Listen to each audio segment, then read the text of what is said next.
Okay. My name is Monica Snyder. I'm an atheist. I'm the executive director of Secular Pro-Life. Very happy to be talking to this group and very appreciative of everyone coming out in the snow. Woo! Because of the dedication that it shows is going to be a theme in my speech. So, Secular Pro-Life wants to reduce both the supply and the demand of abortion. Reducing demand looks like empowering people to control their fertility, to prevent getting pregnant or getting someone else pregnant. And reducing demand also looks like giving better resources for people when they do experience unintended pregnancy. We don't want anyone ever to abort because they felt they didn't have a choice. But we also want to reduce supply. And reducing supply basically means the law or policies or regulations to diminish access to elective abortion.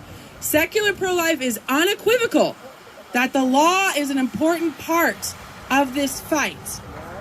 And as we all know, in the 18 months or so since the Supreme Court overturned Roe v. Wade, we've had some bumps in the road in that regard. We talked about Ohio last fall and other states that have enshrined abortion into their state constitutions, and every time this happens, and it's done by popular vote, I talk to a lot of pro-life people who are very demoralized and frustrated and concerned. So today I want to offer you a few thoughts about that.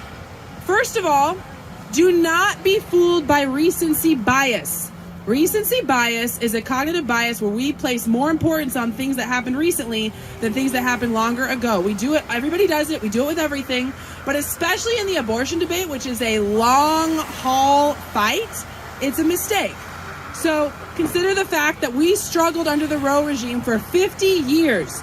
Think of how many pro-life activists there were who spent years or decades and died while Roe v. Wade was still the law of the land with zero indication it was going anywhere. I thought I would die with Roe v. Wade still the law of the land. I thought we would be banging our fists against that brick wall for the rest of my life. And then seemingly very suddenly, it's gone. So Roe is gone, and now we have the ability to have dozens of states have banned abortion since conception. More have done it earlier than Roe would allow, 6 weeks, 12 weeks. Just like Ohio is important in real defeat, these are important in real victories. Yes, and the point is, expect to see more defeats and more victories. You're going to see more lives lost. You're going to see other lives saved. And the work you're doing, some people are going to be deeply grateful and some people are going to hate you. That is what's going to happen. We know that. I'm prepared to do that for a very long time. So what does that look like when you're getting exhausted, when you're getting frustrated, when you're feeling like you don't have the energy for this anymore? Please remember, there is always something you can be doing.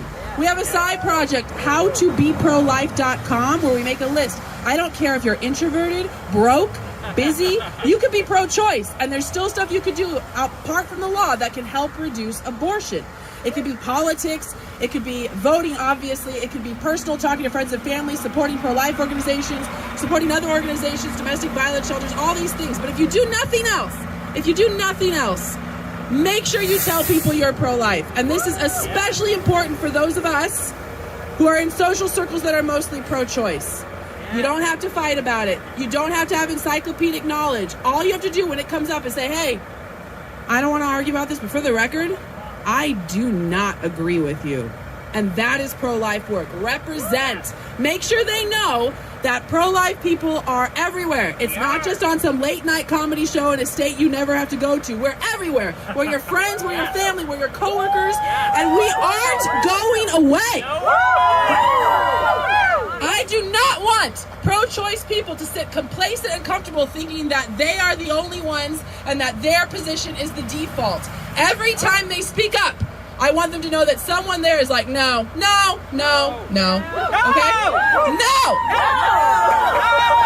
Now, of course, I wish that we had hundreds of millions of dollars, and I wish we had a huge platform of sympathetic media to cover everything we think, and I wish we had legions of voices screaming out that these children are valuable and we should not be killing them. Of course, I wish that. I want all of the things.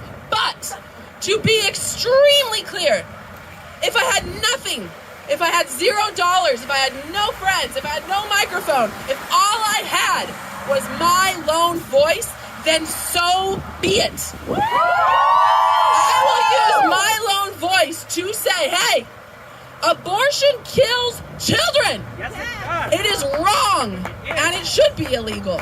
Yes. Because my children were valuable even before they were born. And so were yours, and so were you, and so was I. So when I say I am in the fight for life, it's a dual meaning. I am in the fight to defend and protect prenatal lives, and I'm in the fight for all of my life. I am never going to let this go. We fight on! Thank you.